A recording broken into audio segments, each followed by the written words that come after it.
पोटका के हाता में ओबीसी समाज की बैठक आयोजित। भाजपा के शासनकाल में ओबीसी आरक्षण घटाने का लगाया आरोप। झामुमो प्रत्याशी सह विधायक संजीव सरदार को जिताने का लिया संकल्प। पोटका प्रखंड के हाता में शनिवार को ओबीसी समाज की संयुक्त बैठक हुई। इसकी अध्यक्षता वैष्णव समाज के अध्यक्ष नवदीप दास ने की। इस बैठक में मुख्य रूप से वैष्णव, सुंडी, गोप, कुम्हार, कैवर्त, तांती, कुर्मी समेत समस्त ओबीसी समाज के लोग शामिल हुए। वक्ताओं ने कहा कि भाजपा के शासनकाल और पूर्व मुख्यमंत्री अर्जुन मुंडा के मुख्यमंत्री रहते बिहार राज्य के समय से ओबीसी समाज के पूर्ववत आरक्षण 27% को घटाकर 14% कर दिया गया। उस समय विरोध प्रदर्शन किया गया एवं आरक्षण को 27% लागू करने की मांग की गई, लेकिन तत्कालीन मुख्यमंत्री अर्जुन मुंडा ने समाज की मांग को खारिज कर दिया था। जब वर्ष 2019 में इंडिया गठबंधन की सरकार बनने पर मुख्यमंत्री हेमंत सोरेन से ओबीसी समाज के लिए आरक्षण को पुनः 27% करने की मांग की गई। मुख्यमंत्री ने इसे संज्ञान में लेते हुए वर्ष 2022 में विधानसभा का विशेष सत्र बुलाकर विधानसभा से पारित कर महामहिम राज्यपाल के पास अनुमोदन के लिए भेजा, लेकिन भाजपा के इशारे पर राज्यपाल के द्वारा इस बिल को लटका कर रखा गया है। ओबीसी समाज के लिए आरक्षण बढ़ाने को पोटका विधायक संजीव सरदार एवं इंडिया गठबंधन ने पहल की है। इसीलिए इस विधानसभा चुनाव में ओबीसी समाज इंडिया गठबंधन और पोटका से झामुमो प्रत्याशी संजीव सरदार के साथ है। ओबीसी समाज पूर्व मुख्यमंत्री के फैसले से नाराज भी है। इस बैठक में मुख्य रूप से भूपति भूषण महतो,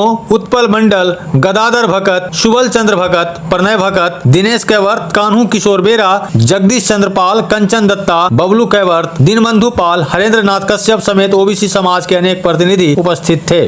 कॉन्फ्रेंस जो हम लोग ओबीसी का समुदाय यहाँ जुटे हैं, उपस्थित हुए हैं, उसके बारे में बोलना है कि जब बिहार सरकार था उस टाइम 27% ओबीसी का रिजर्वेशन था।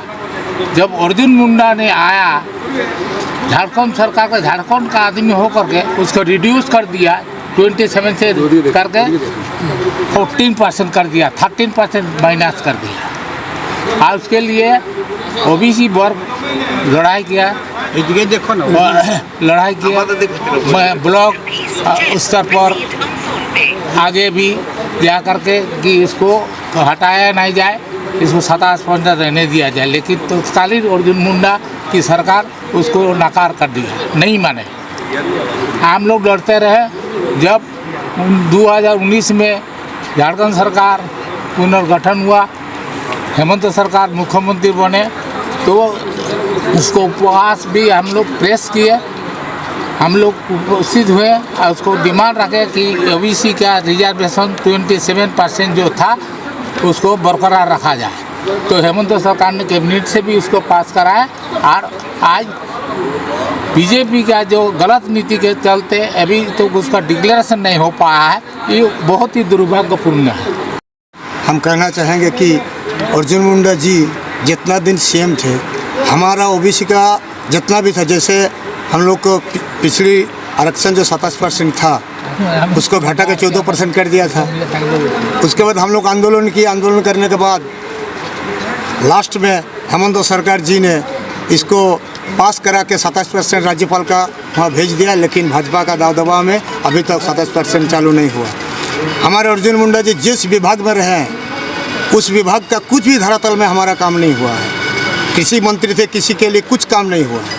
और हमारा हम बोलेंगे आरक्षण के साथ हम पटका का, हम लोग जितना भी पटकावासी है, मूलवासी, आदिवासी, जितना भी हम लोग इतना बुड़बक नहीं है।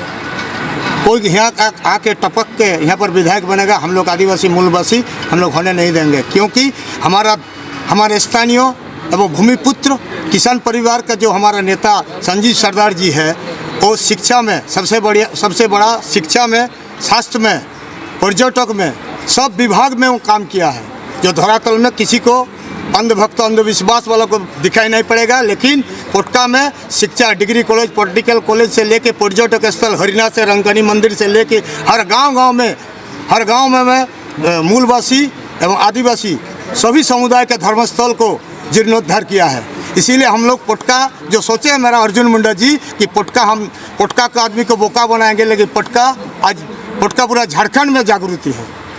इसीलिए हम लोग का जागृति है बोल के सब हम लोग मूलवासी ओबीसी आके आप लोगों के माध्यम में उनको चेतावनी देने आए हैं। और हम लोग हर हालत में, हर समुदाय, हर जाति समाज संजीव सरदार जी को करेंगे कि ये हमारा सुख दुख की घड़ी में श्री संजीव सरदार जी रहते हैं। मेरा भूमिपुत्र, मेरा पोटका का बेटा एवं हर चीज़ में विकास किया है। यही बोल के मेरा बात हम समाप्त करते हैं।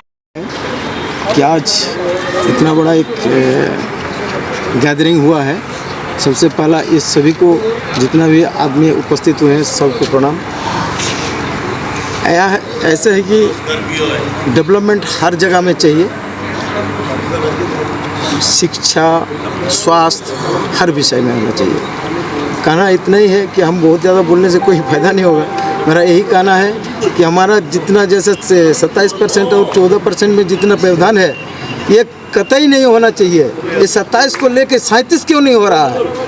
होना चाहिए तो बढ़ना चाहिए, कम नहीं होना चाहिए। क्योंकि आज हमारा देश में 140 करोड़ क्रॉस कर गया है, तो सबके लिए कुछ ना कुछ अनाज का तो व्यवस्था होना चाहिए। तो इधर से अगर हम लोग कटौती करेंगे तो वो लोग क्या खाएगा, क्या मिलेगा वो लोग को? मेरा यही कहना है कि आगे भी जैसा भी प्रोग्राम रहेगा हम उपस्थित रहेंगे, लेकिन चाहिए जैसा 140 करोड़ का बात है तो हम लोगों का भी 27 से लेके 34 तक होना चाहिए, 34%। यही बोल के मैं छोटा सा ओबीसी वर्ग को जो 27 से काट के 14% कर दिया अर्जुन मुंडा जी, इसमें हम लोग भी आहत हैं। और इस इलेक्शन में अर्जुन मुंडा को जो आरक्षण को कटौती किए थे, इसका सबक हम लोग सिखा के भेजेंगे कोर्ट से।